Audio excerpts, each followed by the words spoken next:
Welcome to Burlap Teachers. Enjoy the video. You start by confirming eligibility and gathering essentials: Aadhaar, bank account IFSC, and a working mobile number. Once done, open the NSB portal and choose Login. If you do not have an account, pick New Registration and complete the basic form. Make sure to set a strong password and record your application ID immediately. This reduces delays later when you must upload documents. Remember why. Correct initial data prevents rejection and speeds approval. You now log in using your saved username and password. Type the CAPTCHA carefully and submit. Once prompted, complete OTP verification sent to your registered mobile. This confirms your identity.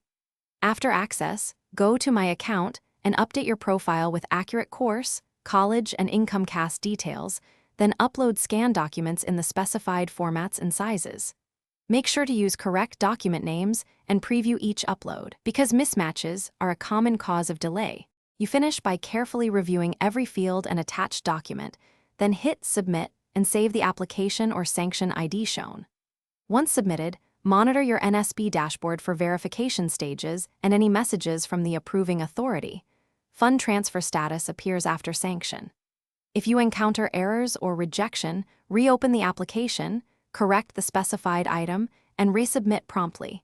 Keep screenshots and transaction logs for disputes. One key tip: clear browser cache or try a different browser if upload fails.